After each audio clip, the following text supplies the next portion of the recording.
Cada vez que chove, a cena é a mesma. Em algumas casas que ficam na Rua Goiás, no bairro Xalum, periferia de Carapó, município distante 50 quilômetros de Dourados. A água invade as residências e o prejuízo é certo.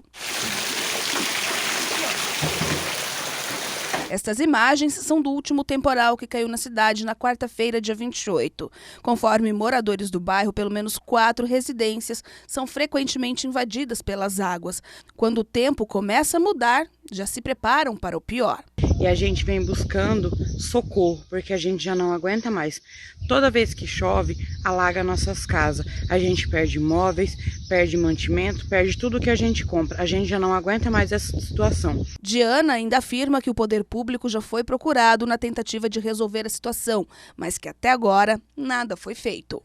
A gente já buscou, pediu socorro para todo mundo e ninguém resolveu esse problema. Agora fizeram um asfalto aqui mais alto que as casas, agora que entra mais água aqui para dentro. A gente já não aguenta mais essa situação, porque a gente já não dorme, a gente não tem psicológico mais para ficar aqui nessa situação.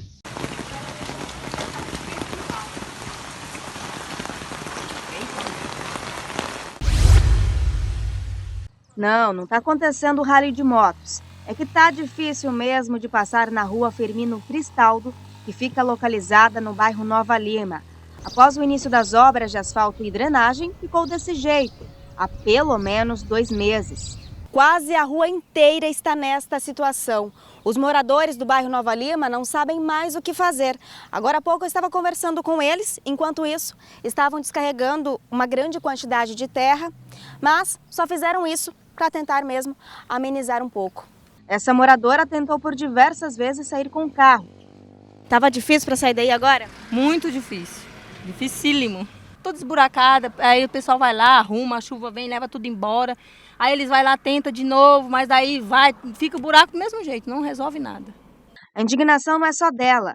O seu Armando compartilha da mesma realidade. Para ele, tá difícil viver com a rua nesta condição. Quando chove, se tiver sapato de terra, você tem que tirar e regaçar a calça no meio do joelho para poder passar. Só essa semana que nós atolemos dois caminhãozinhos pequenos. E olha a dificuldade que este entregador enfrenta ao passar na rua.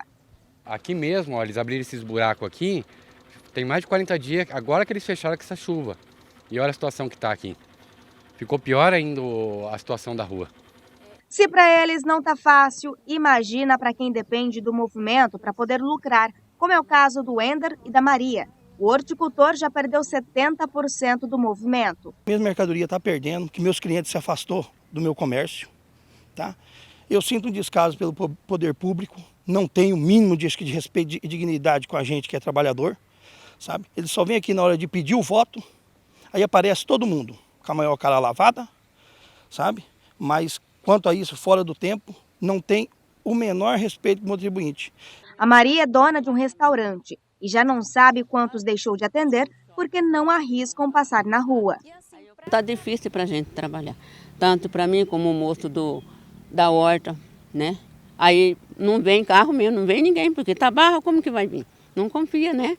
Então eu apelo para isso, que melhorem para nós daqui, Nova Lima, Colômbia, que seja logo feito este asfalto.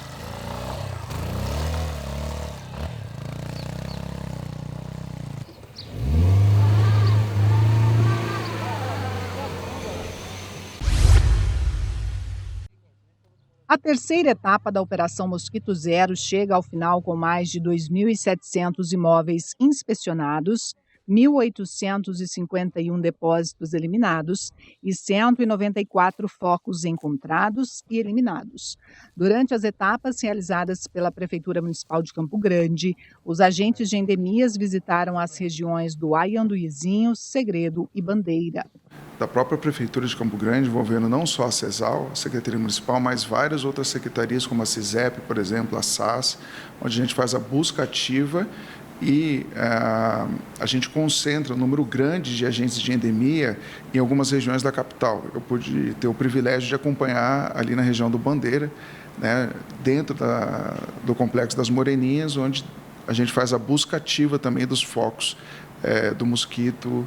Então é bem interessante a participação da população como um agente de saúde para combater esse grande mal. A previsão é que a campanha Lixo Zero se estenda até fevereiro de 2023, contemplando as 7 regiões urbanas do município. A próxima região a ser visitada é a do Prosa. Na sequência, Lagoa, Centro e Imbiruçu. De janeiro a dezembro foram registradas 16.118 notificações de dengue, 8.321 casos confirmados e 7 óbitos. No mesmo período, foram confirmados apenas um caso de Zika e 30 de chikungunya. De acordo com o secretário de Saúde, no início do ano houve uma epidemia controlada diante do registro de 1.000 casos no mês de março, mais de 1.700 em abril e 2.179 em maio. Já de setembro a dezembro, houve uma queda significativa nos casos, sendo em setembro 395, em outubro 243, em novembro 200 e este mês 20 casos. Essa epidemia ocorreu nos meses de inverno, meses secos, onde normalmente a gente tem um decréscimo.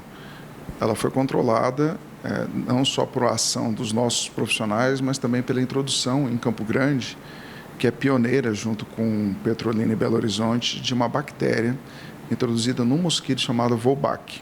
Ela impede que o mosquito faça a transmissão, tanto da Zika como da dengue e também da chikungunya. Tanto que nos meses de julho, a partir de agosto, setembro, outubro, e principalmente setembro, outubro, novembro e dezembro, que são os meses de calor e de chuva, onde a gente espera um aumento importante dos casos de dengue, a gente teve uma redução aqui na nossa capital. Apesar da redução nos casos, o secretário orienta que os cuidados dos moradores com os quintais sejam mantidos. Evitar o máximo possível o acúmulo de lixo, limpeza dos terrenos baldios, fazer a busca ativa de focos, possível, e fazer um pedido aqui, que a população saiba desse programa, que os nossos agentes estão identificados e que abra as portas da sua casa para os agentes devidamente identificados para que façam essa busca. O senhor Lidenor Neves já teve dengue e está sempre atento à limpeza do quintal.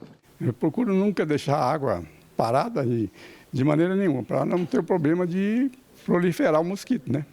Então a gente cuida muito para não acontecer isso aí.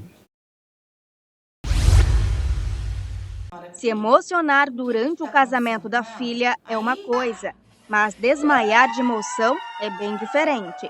Esse vídeo da mãe desmaiando no casamento da filha circulou na internet e está bombando.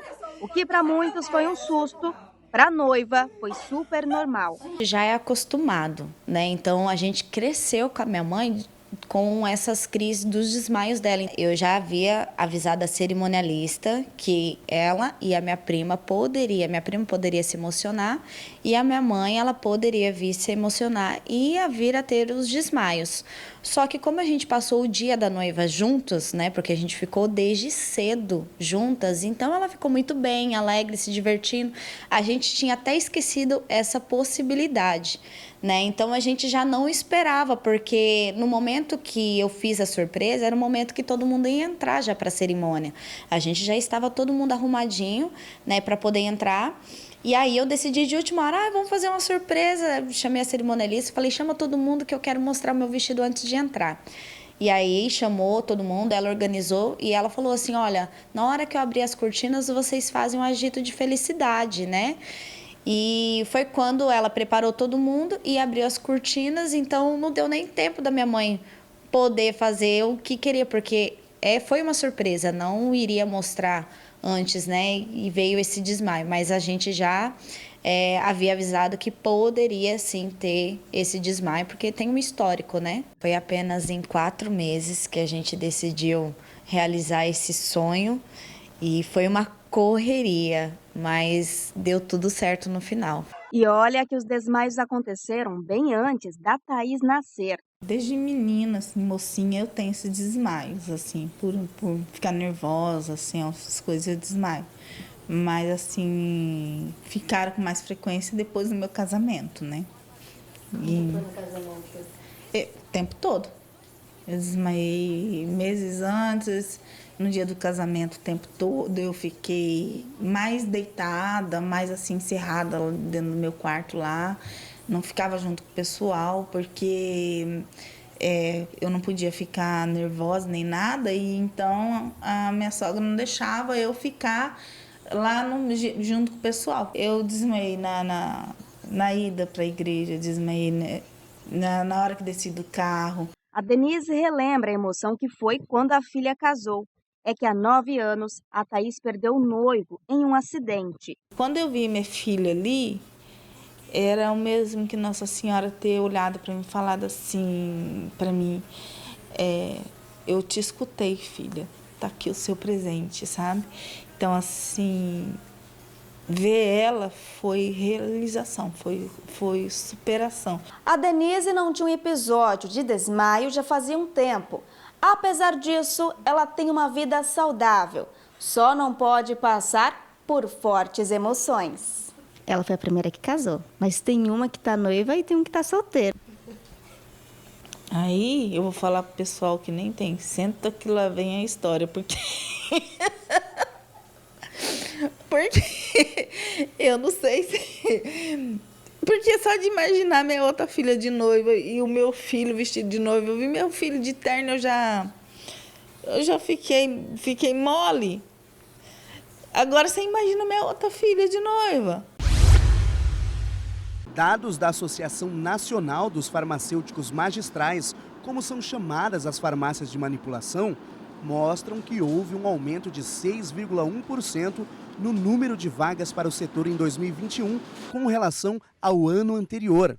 Segundo o levantamento, no ano passado o Brasil tinha 8.391 farmácias, 2,84% a mais que em 2020. Em 6 anos, surgiram 1.095 estabelecimentos, que representam uma alta de 15%. Em Mato Grosso do Sul, são 126 farmácias. Na região centro-oeste foram criados 73 novos estabelecimentos entre 2016 e 2021, gerando 225 empregos só no ano passado. Ao todo, o setor é responsável por 63 mil postos de trabalho em todo o país.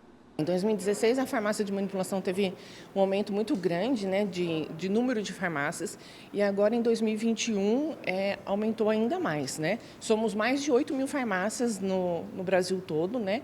Então, em 2021, com a necessidade de produtos manipulados pela falta em drogaria, a farmácia de manipulação cresceu muito, teve as suas portas abertas para atender a necessidade da população.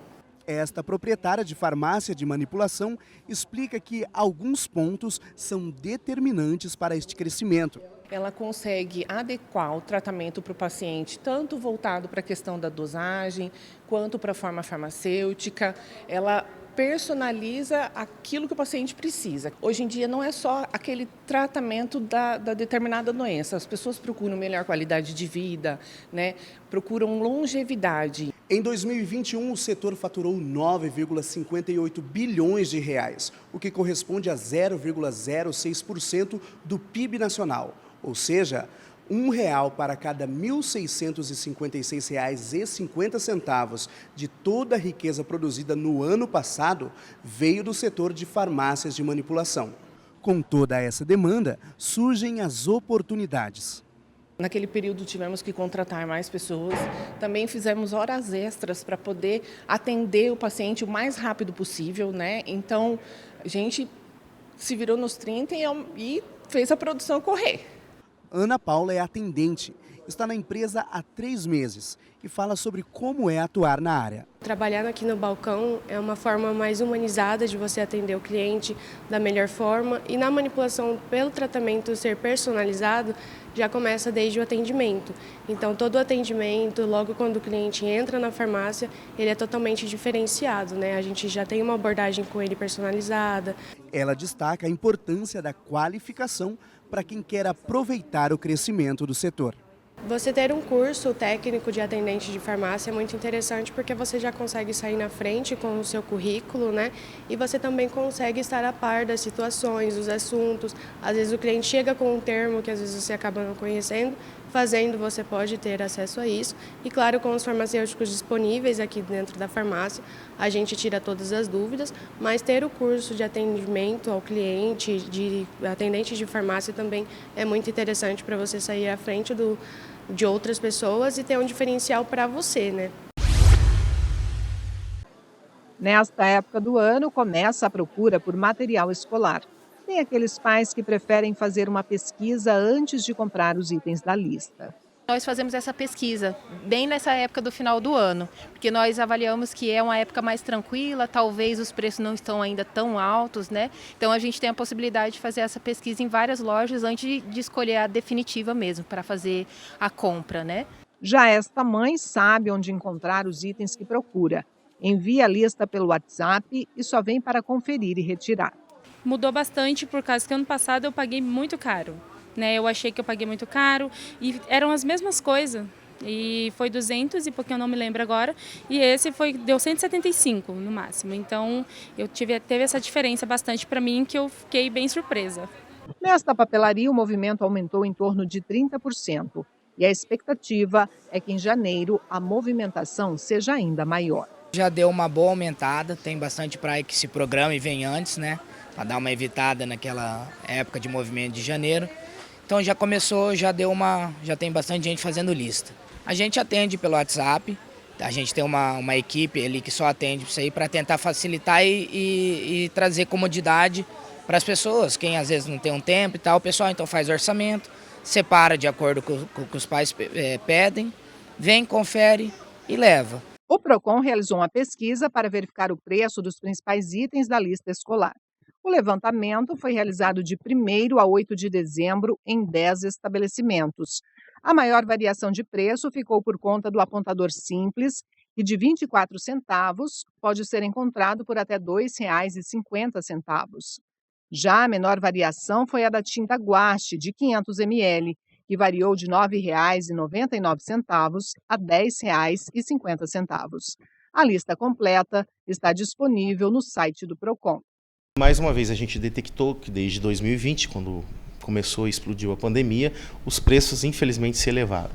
Aí, os insumos estão mais caros, então nós vamos nos respectivos estabelecimentos fazer a pesquisa e divulgar para a população que pesquisando, você pegando lá a nossa planilha no site, botando na ponta do lápis, você consegue economizar de 20% a 30% na compra do material escolar. Eles correm para lá e para cá despreocupados. Se sentem até na própria casa. Qual doguinho não gosta de tanta mordomia, hein? Esse espaço não é uma residência comum. Isso porque, além de casa, é um hotel só para animaizinhos. Eles brincam o dia inteiro. A casa é livre para eles o tempo todo. O único momento que eu fecho é na hora de limpar a casa e na hora de dormir, né? Tem o soninho da tarde, que eu não deixo porque o sol é muito quente, então isso faz mal para eles, então eles dormem num quartinho separado. E à noite eu libero a casa para ficar comigo. A Kelly ama animais desde criança e sempre sonhou em fazer algo por eles. Por isso, há 2 anos, ela montou o hotel. Já sabia o que eu queria. Eu trabalhava lá em Florianópolis, morava lá, e nas horas vagas eu fazia o trabalho de dog walker, que era passear com o cachorro na beira da praia. E logo depois teve a ideia de ter o hotelzinho em casa, né? A nova prática começou nos Estados Unidos e rapidamente conquistou várias cidades do Brasil. Inclusive tem até o nome, Pet Sitter, que significa basicamente babá de pet. Ou seja, quando precisar trabalhar ou viajar e não quer deixar seu amigo de 4 patas sozinho, o serviço é o ideal. O pessoal manda mensagem antes para reservar e é tudo anotadinho, né, com as datas corretas.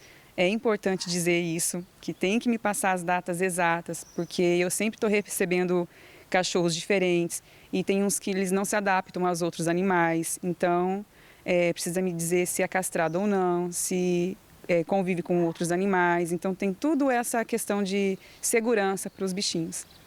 Agora, com a chegada do fim de ano, por causa de sons dos fogos de artifício, há risco dos animais se acidentarem, fugirem de casa ou até sofrerem infarto. Por isso, A pet sitter tem até um jeitinho para acalmar os animais. Muitos têm muito medo, então eu fecho eles todos no quarto, coloco uma musiquinha mais calma, tranquila. Eu enfaixo o corpinho deles para como se estivesse sentindo protegido ali. Tento colocar algodãozinho no ouvido deles, fico com eles nos fogos e separo os que não têm medo com os que têm medo, para não passar esse medo para o outro. A Kelly também conta com o auxílio de uma veterinária, a Caroline. Sempre quando necessário, a médica dá uma passadinha para ver como estão os animaizinhos. Com a Kelly, eu conheço e cuido dos animaizinhos dela há 2 anos. Porém, de 4 meses para cá, eu estou fazendo atendimento mais em domicílio. Então, venho até aqui ao espaço da Kelly e atendo os animaizinhos dela e também posso estar atendendo os que estão hospedados também. O ideal é que eles estejam com as vacinas todos em dias, tenham alimentação de qualidade, façam um check-up periódico. Com a agenda fechada, a pet sitter vai receber novos hóspedes a partir de janeiro. Na segunda quinzena de janeiro já dá para continuar, dá para pegar mais cachorrinhos. Eu atendo de médio a pequeno porte e está em torno de R$60 a diária. Aí você traz, eu peço para o proprietário, né, o tutor, trazer a ração, os potinhos de água e comida, tapetinho higiênico, a caminha, roupinha caso mude a estação e principalmente cuidar da vacina, que é o essencial.